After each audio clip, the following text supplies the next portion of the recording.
Hello everyone, ndabasuje kandi ndabifuriza ibihe byiza aho muri hose. Uyu munsi tugiye kwiga Linux course. Tugiye kureba Linux course, twiga introduction ndetse twumve neza Linux ni iki, ikoreshwa hehe. Ubundi tugitangiye, Linux ni operating system iri gukoreshwa cyane mu ma system araninga kuri internet. Dufate nk'ama e-commerce system, nk'ama Amazon iraninga kuri Linux operating system ndetse n'izindi. Ubundi Linux iri gukoreshwa cyane kuko ni operating system iri open source. Open source bivuze ko ushobora kuyikoresha ukareba komande zayo cyangwa se kode zayo uko zikoze, ushobora kureba kode uko zikoze, warangiza ukaba wagira ibyo uhinduraho nawe ugatanga indi verisiyo yawe wahinduye. Ariko Microsoft ntabwo ushobora kubona source code, niho bitandukaniye. Ni uko Microsoft baguha environment ukoreramo ariko ntushobora kumenya ngo ese bikoze bite. Ariko muri Linux biratandukanye. Dukomeje, Linux yahimbwe mu 1991 n'umunyeshuri witwaga Linus Torvalds. Ni ukuvuga ngo yahimbye icyitwa Kernel, turaza kucyumva icyo ari cyo. Ijambo bita Kernel rirakoreshwa cyane muri Linux, ariko ni ukuvuga ngo uyu niwe wayihimbye. Kernel ubundi, ijambo Kernel ni ukuvuga ngo ni nk'umutima wa operating system. Bivuze iki? Iyo ucanye mashine, kugira ngo mashine uze gukoresha Word na Excel, hari ikiba cyateye iriya mashine kwaka. Ni iki gituma mashine yaka, ikaza kugira ibyo yerekana kuri ekara, ikaza gutuma ama flash disk wayacomekaho, ikaza gutuma umugozi wa internet wa network wawucomekaho ugakora. Ako gapariti ka operating system gafasha ibindi bice kuba byakora, kabi managing, niko bita Kernel. Ni nk'umutima wa operating system. Ngira ngo birumvikanye hano. Ni ukuvuga ngo Kernel ni agapariti ka operating system gafasha ibindi bice kuba byakora, niko kabigenga.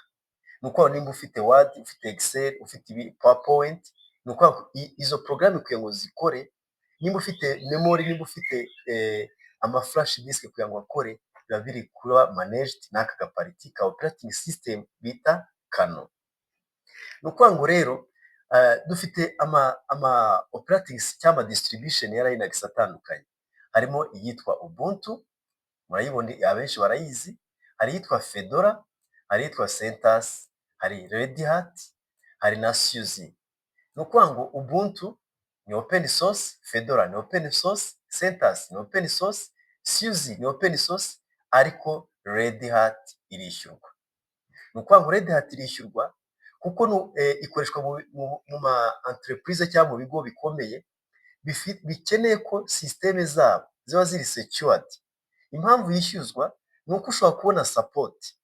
Aha ngaha wabona support, ariko ahandi ni ukuvuga ngo mu gihe ukoresheje Ubuntu ugakoresha Fedora, mu gihe wagira ikibazo nta muntu wakwiyambaza, ahubwo ujya kuri internet ukajya gushakisha, ukareba abahuye n'ikibazo nk'icyawe bakaba bagufasha, kimwe n'izi za SUSE.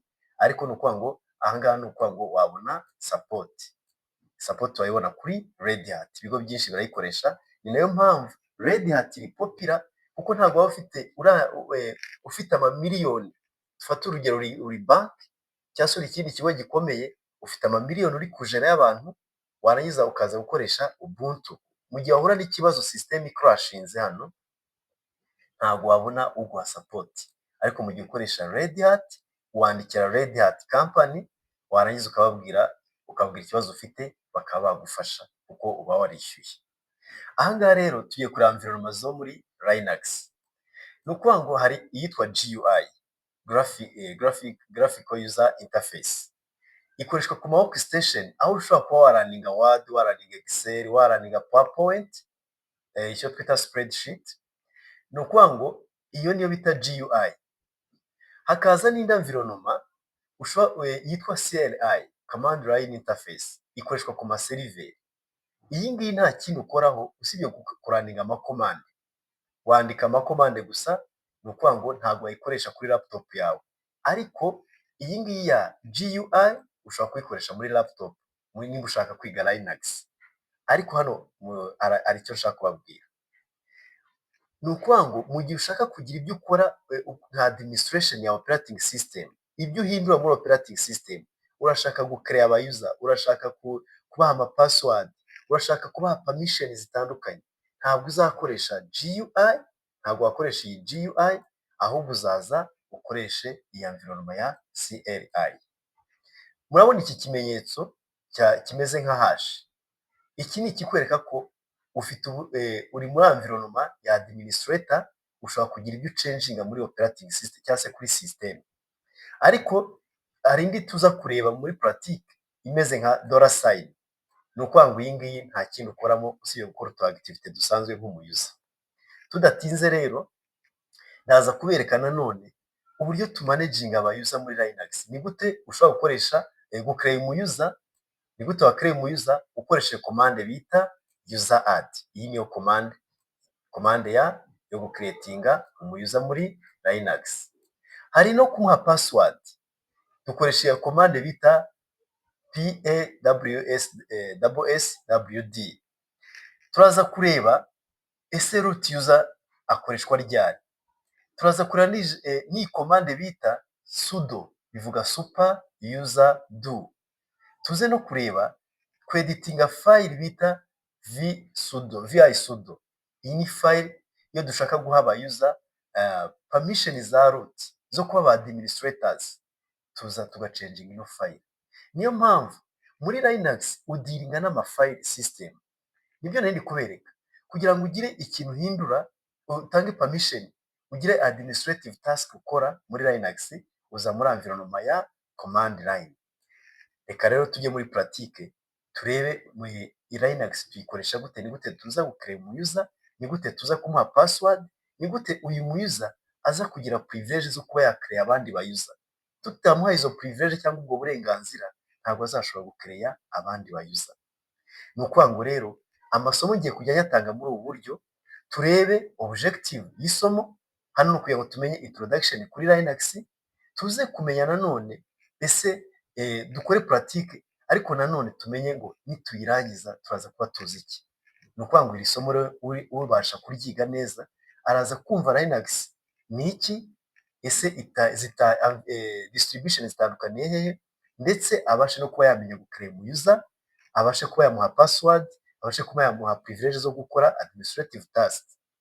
Reka twige commande kuko nabiberetse muri PowerPoint yo gucreating umuyuza.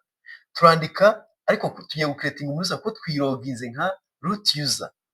Kugira ngo uyiloginge accessing Linux environment, naberetse ko ukoresha protocol ya SSH, ugashyiraho user root, ugashyiraho server ugiye ku accessinga iyo ariyo. Ni ukuvuga ngo shatse nashyiraho localhost kuko ndi kuri same server, cyangwa se ngashyiraho IP y'iyi server 26.154.186. Urabona ko bari kumbaza nimba ngomba ku acceptinga yes 1 2 3. Yes, urabona ko ndacyari kuri environment ya Linux, ariko nka root user. Uku niko ku accessinga Linux server remote, dukoresha protocol ya SSH. Nimanuka hano rero tugiye gucreating umuyuza, ariko se ndamucreatinga kuki mbasha gucreating umuyuza? Nta kindi kiri bumfashishe kumenya ko na creating umuyuza, ahubwo ndandika who am I, barambwira ko ndi root. Uyu muyuza bita root ntabwo ari twe twamucreatinze. Turi ku install operating system cyangwa iyi server, uyu muyuza ahita yicreatinga ni nka administrator muri Windows. Uyu muyuza rero ni ukuvuga ngo afite privilege ku kintu icyo ari cyo cyose muri environment ya Linux. Kuko ndi administrator, hano murabona ko ndi muri environment ifite hash symbol. Iyi environment ni yerekana ko nakora ikintu icyo ari cyo cyose. Dutangire twadinga umuyuza dukoresheje commande ya useradd, dushyireho umuyuza tugiye gucreatinga. Tugiye gucreatinga umuyuza bita Joseph. Urabona ko user yabaye created. Iyi ni commande, ni ukuvuga ngo uhita uyimenya, ni commande yo gucreatinga umuyuza nka Joseph. Tugiye kumuha password, turandika passwd, dushyireho username Joseph. Baratubaza password 1 2 3 1 2 3. Reka ture noneho ndasubiramo who am I, ndi root. Kugira twa accessinge umuyuza bita Joseph, tujye muri user account ya Joseph, turakora su bivuga switch user, bivuga switch user, nicyo bivuze. None twadingeho wa mu user dushaka kwa accessinga ni Joseph. Ubona ko noneho ninkora command ya who am I ni Joseph. Ese Joseph ashobora kwadinga umu user? Reka dukore user add Joseph. Joseph already exists. Reka tureko Joseph user add Jean. Ubona ko barambwiye ngo user add permission denied. Ntabwo Joseph, uyu muza bita Joseph, uyu nguyu ndimo, ntabwo yemerewe kuba yagira ikintu akora ahindura kuri operating system. Ndabisubiramo, iyo kwadinga umuza ni nko gukora change muri operating system. Ntabwo Joseph yagira icyo akora, ariko ashobora gucreate ibintu bisanzwe nko gucreate folder ariyo directory test 5.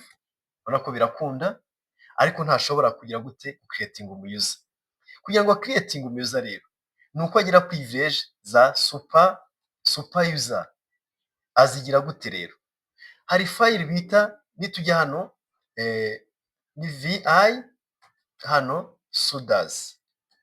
Hari file bita sudas. Iyi file ni ukuvuga ngo ntabwo nabwo yayifungura, birasaba ko nsubira inyuma. Ntabwo yafungura ino file bita sudas Joseph, nta change yakora kuri operating system. Ndasubira inyuma hano, njye muri root who am I, ubona ko ndi root, nediting ya file bita sudas. Iyi file ndabisubiramo, niyo iri uheramo aba user permissions. Ubona ko nimanuka hano hasi ndadingamo Joseph kugira ngo muhe permission za root za super user. Ndaza hano, reka mwadinge hano, ndandika Joseph space, muhe privilege zose nk'iza administrator, nk'iza super user. Ubona ko ndazimuhaye. Ndakora escape, hande double point, W bivuga right, quit, and then. Ubona ko hano ndacyari muri root user. Ngiye gusubira kuri Joseph, kuko ngiye muri sudas, ndangije nadingamo Joseph, muha privilege zose nk'iz'abandi ba administrators. Nicyo bivuze, ngibi hano murabibona hano. Nindangiza Joseph, tugiye kumaccessinga, kujya muri account switch user Joseph -Joseph. Noneho Joseph hano tugiye gukora command user add Joseph, tugiye gukora umuza bita Jean. Ubona ko barambwiye ngo user permission, kandi Joseph twamwadinze muri ya file ya sudas. Icyo ngiye gukora nuko nidekarara nka super user. Sudo, reka clearing screen, sudo user add Jean. Barambaza password ya Joseph. Iyi command ya sudo ni nko kwidekarara ko uri super user. No kuvuga ngo gende super user, unyemerere nadinga umuza bita Jean. Nuko ndashyiramo password 1 2 3. Niza nkareba hano, ndabona na password bidekara nka super user, nandike Joseph, password PASSWD Joseph, Jean. Barambaza password ya Jean, kuko uyu Joseph, uyu muza bita Joseph already namukize muri sudas, afite privilege zo kwadinga aba user. Kirimo password ya Jean ni 123, nawe reka muhe 123. Ahanga tugiye kureba ese birashobora ko twajya mu user bita Jean 123. Ubona ko noneho birakunze, maze kwiroginga nka Jean. Ahanga murabibonye rero, nkoze summary. No kuvuga ngo kugira ngo umuyuza kugira ngo ucenjinge user umushyire muri umuhe permission za administrator, nuko ujya muri file bita sudas iherereye muri etc. Umuntu utazi ibyerekeye na izi directories cyangwa file systems yareba kuri video ibanza nashyizeho yerekana amafile systems, warangiza ukeditinga file bita sudas. Ni ukuvuga ngo iyi niyo file ushyiramo abayuza ushaka kubaha ama permissions. Ubutaha tuzareba uburyo ushobora gutanga permission zimwe ukazima abandi. Kwidekarara kuri super user ukoresha sudo. Ibi nabyo murabimenye, ntabwo tuzirirwa tubisubiramo. Ubutaha tuzareba ibindi bigiye bikurikiyeho, kandi mukomeze gukora like, share na subscribe.